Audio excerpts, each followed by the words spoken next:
Hola, finalizando con los temas de la unidad de sistema cardiovascular, corresponde hablar de valvulopatías o enfermedades valvulares. Básicamente, cada válvula cardíaca tiene dos funciones importantes. Debe abrirse correctamente de manera que permita el vaciamiento adecuado de la cavidad y debe cerrarse adecuadamente de manera que el flujo sanguíneo no busque o vaya en la dirección que no le corresponde. Las válvulas determinan ese flujo sanguíneo a través de las cámaras cardíacas y de manera general los defectos valvulares se pueden clasificar en dos: los que generan obstrucción a un flujo o estenosis y los que generan un flujo retrógrado del volumen que se expulsa de la cavidad, que se conoce como insuficiencia. Aquí podemos ver de manera muy global algunos de los defectos valvulares más frecuentes. Es importante entender que los defectos valvulares están en relación al ciclo cardíaco y que una misma válvula puede tener más de una lesión. Por ejemplo, cuando se dice doble lesión aórtica, es una persona que tiene tanto estenosis como insuficiencia. Entonces es importante analizar los defectos de manera aislada. Sin embargo, en la realidad, muchos de estos pacientes pueden tener más de un defecto valvular o el defecto valvular puede concurrir con síndrome de falla cardíaca o algunas otras condiciones que ya mencionamos en temas previos. Entonces aquí, por ejemplo, vemos que la estenosis aórtica y la insuficiencia mitral son fenómenos que ocurren en sístole, dado que la estenosis se opone al flujo en el tracto de salida del ventrículo izquierdo y la insuficiencia mitral más bien permite un escape retrógrado de flujo a través de la válvula mitral en un momento en el que la sangre debería ir en la otra dirección. Y lo opuesto ocurre para los defectos valvulares diastólicos, como por ejemplo la estenosis mitral, dado que el ventrículo izquierdo se llena en diástole. La estenosis mitral es un fenómeno que se manifiesta principalmente en diástole. Y la insuficiencia aórtica, dado que en diástole la válvula aórtica debe permanecer cerrada y la inadecuado cierre de la válvula aórtica va a permitir reflujo diastólico a través del anillo valvular. Entonces, prácticamente eso es lo que hay que tener más claro al respecto de valvulopatías. Ya lo que sigue es analizar cada una individualmente para entender pues en qué contexto es que ocurre. Por ejemplo, la estenosis aórtica, como podemos ver aquí, es una válvula aórtica que no abre de manera adecuada y por ende el flujo que debería salir, que debería ser cercano a o igual a la fracción de eyección normal, es insuficiente y esto ocasiona que los territorios distales se vean inadecuadamente perfundidos. Entonces, si analizamos esta imagen, podemos ver varias cosas. Por ejemplo, el defecto primario que estamos mencionando aquí es la estenosis aórtica. Como consecuencia al flujo, a la obstrucción al flujo, el ventrículo izquierdo va a aumentar su tamaño, dado que debe generar una presión muchísimo mayor para lograr mantener el flujo a través del anillo aórtico. Esa diferencia de presión que se genera entre el ventrículo y la que finalmente llega a la aorta se conoce como gradiente transvalvular. Y en el caso de la estenosis aórtica, la medición del mismo es muy importante.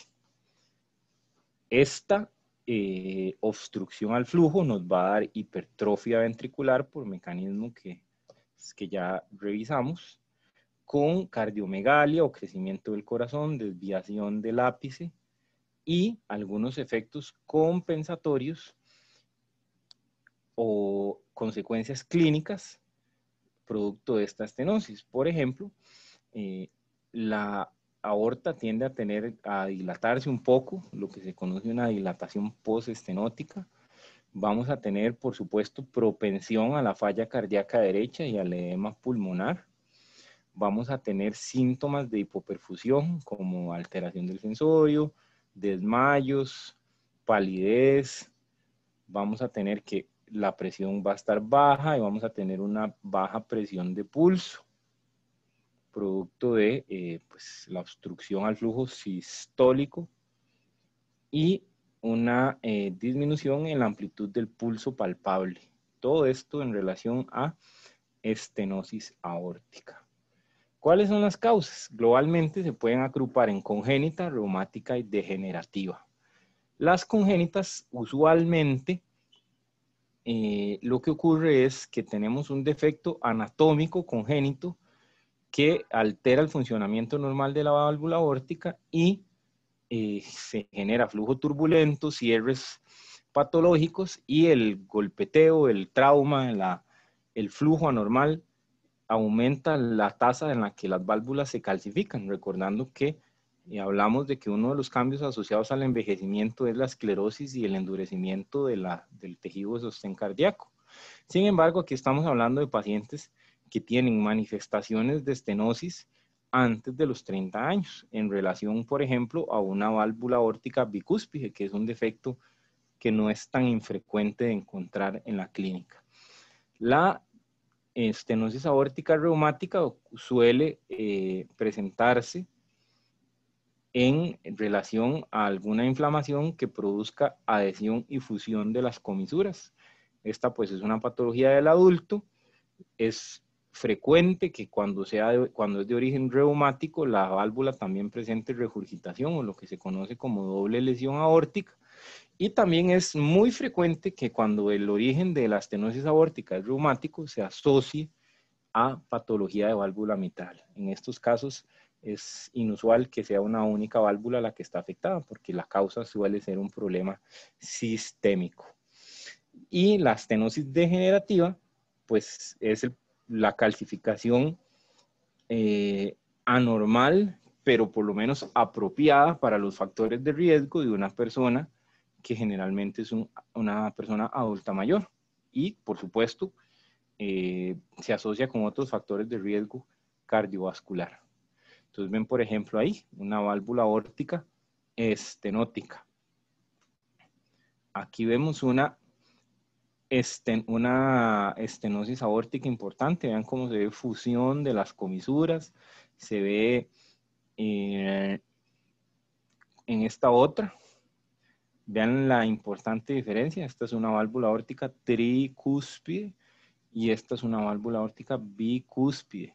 La alteración anatómica, pues en estadios tempranos de la enfermedad es clínicamente silenciosa o silente, porque una persona joven y con una válvula aórtica bicúspide puede llevar una vida completamente normal. ¿Qué es lo que pasa? Que al estar predispuesta a tener un problema clínico, entonces al aparecer un soplo o al aparecer clínica de falla cardíaca en una persona joven, suele darse el hallazgo concomitante de válvula aórtica bicúspide calcificada con estenosis. Entonces aquí vemos estenosis, engrosamiento. En el caso de la válvula aórtica, vean que bicúspide, vean que siempre se ilustra con importante calcificación en la totalidad de la válvula, la dilatación postestenótica, el crecimiento de las cámaras, sobre todo del ventrículo izquierdo. La estenosis aórtica es una de las patologías que más hipertrofia ventricular da. Recordando que la hipertrofia es un mecanismo para disminuir la tensión del sistema, entendiendo que el aumentar el espesor del miocardio disminuye la tensión de la pared del ventrículo izquierdo y disminuye el consumo de oxígeno del mismo. Y Tener una estenosis aórtica es poner al corazón a trabajar de más en todo momento. La tríada clásica de estenosis aórtica es disnea o falta de aire, síncope y angina de pecho o dolor similar al de dolor coronario. Esta tríada es de aparición no concomitante, suele presentarse primero disnea, por último angina, y ya cuando aparece el síncope como manifestación de la estenosis aórtica suele asociarse con un estrechamiento clínicamente significativo y suele ser causal de cirugía. La presencia de esta sintomatología en el contexto de estenosis aórtica. La insuficiencia aórtica básicamente es lo contrario, es cuando la válvula es incapaz de permanecer cerrada durante la diástole y el flujo que debería completar su trayecto por la circulación sistémica, un porcentaje que se puede cuantificar y que su severidad de regurgitación va a ser correlacionar con la severidad de la clínica, pues se va a asociar con dolor en el pecho o angina, crecimiento ventricular, de igual manera, aunque en menor grado que en la estenosis, y estas aperturas anormales de la válvula aórtica generan caídas muy súbitas de la presión y este reflujo puede generar un aumento en la pulsatilidad del sistema cardiovascular. Entonces el paciente con insuficiencia aórtica como que todo le brinca, tiene pulsación exagerada aórtica, tiene pulsación anormal a nivel cervical y supraesternal. El paciente se puede quejar de un dolor de cabeza pulsátil, de alteración del estado de conciencia, de mareos. Por supuesto que cualquier patología cardíaca izquierda puede cursar con disnea y edema pulmonar por congestión. Podemos tener un aumento en la presión de pulso, es decir, una presión sistólica muy alta y una presión diastólica muy baja. Y la insuficiencia aórtica se puede clasificar ya sea propiamente de la válvula, que es por alguna anormalidad en las cúspides valvulares, y de manera significativa, enfermedades aórticas suelen ser causal de insuficiencia aórtica. Ya habíamos mencionado, por ejemplo, en la clase de enfermedades aórticas que la aortitis puede generar insuficiencia, que las enfermedades reumáticas pueden generar alteración de la estabilidad del anillo valvular y por ende muchas enfermedades que afectan la aorta, como por ejemplo enfermedades hereditarias del tejido conectivo, también van a alterar el anillo valvular, que es justamente donde está implantada la válvula aórtica. Entonces, aquí se hace más llamativo el hecho de que no solo es la válvula, sino de que una dilatación o inflamación o ruptura de la estructura aórtica normal puede causar insuficiencia aórtica con una válvula relativamente conservada. ¿Qué vamos a ver en insuficiencia aórtica? Congestión pulmonar, shock, disnea, disnea paroxística nocturna. El paciente se queja de que no puede dormir si no duerme sentado con 3 almohadas, tiene fatiga, tiene intolerancia al ejercicio. Y al examen físico vamos a ver muchas cosas interesantes, como esta pulsación tan exacerbada, inclusive puede llegar a ser, se pueden encontrar signos clínicos muy evidentes, tan evidentes que la estenosis aórtica es uno de los padecimientos que en la historia de la medicina más signos clínicos fueron descritos y además que tiene más epónimos, entendiendo epónimos como cuando una persona escribe un hallazgo clínico y le pone su nombre propio, como todos estos que son apellidos de gente que pues describió casi que los mismos fenómenos, solo que en diferentes partes del cuerpo. Por ejemplo, el signo de Muset es que al paciente le brinca la cabeza de atrás para adelante con cada pulsación. El signo de Müller es que cuando le analizan al paciente la úvula, le pulsa.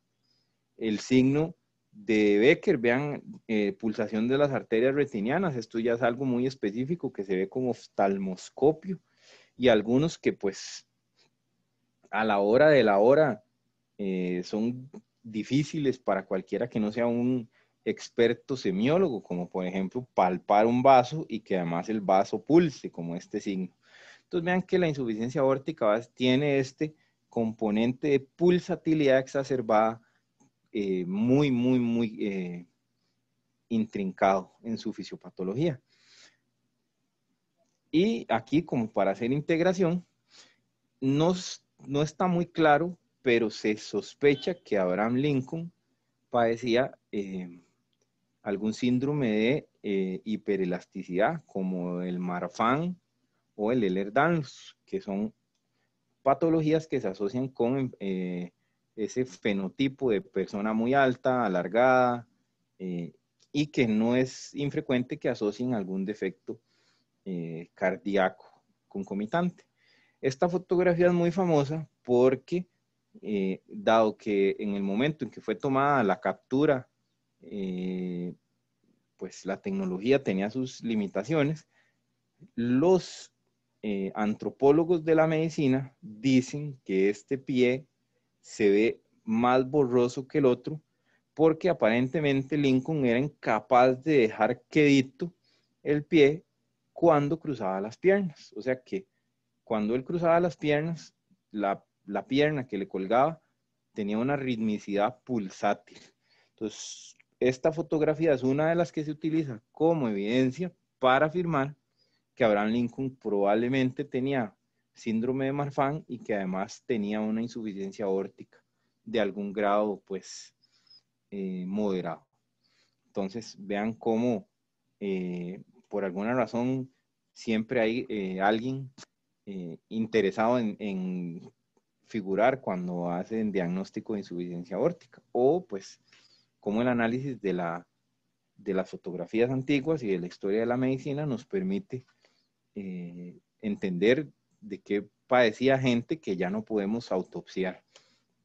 Con respecto a la estenosis mitral, su nombre es autoexplicativo, es una estrechez de la válvula mitral, por ende va a ser un fenómeno que produce afectación en diástole, dado que el llenado ventricular izquierdo ocurre en diástole y de hecho por lo menos el 25% del llenado ventricular le corresponde a la contracción atrial.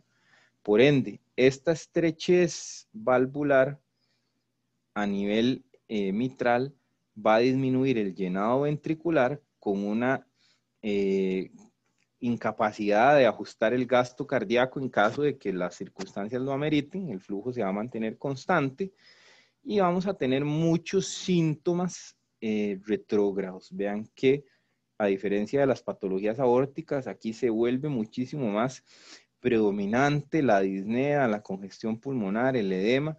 El paciente puede tener edema pulmonar tan significativo que puede haber extravasación de glóbulos rojos con tos con sangre o hemoptisis, aumento importante de las presiones pulmonares, generación de coágulos adentro del atrio, sobre todo porque el atrio al enfrentarse a este problema empieza a remodelar su epitelio, empieza a aumentar de tamaño y empieza a aumentar la tasa de arritmias atriales y de producción de trombos intracavitarios.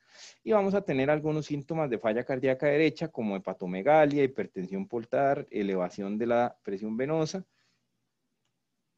Y ya habíamos mencionado que una de las causas más importantes de la estenosis mitral es la patología reumática, como lo que es la fiebre reumática, lo cual produce fusión y engrosamiento de las comisuras valvulares y de las cuerdas tendinosas.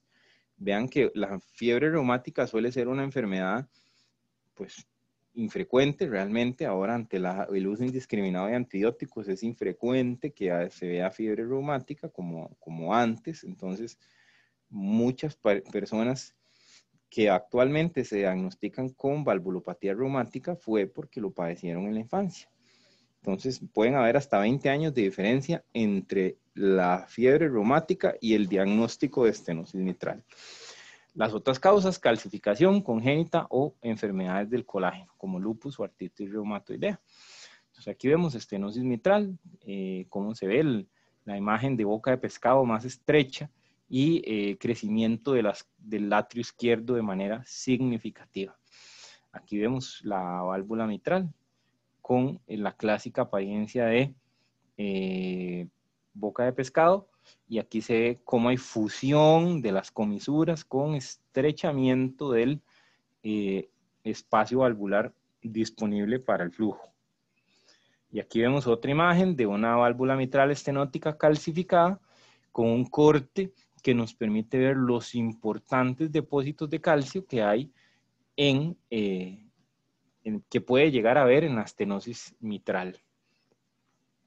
Aquí vemos otra valvulitis crónica reumática en el que se ve una válvula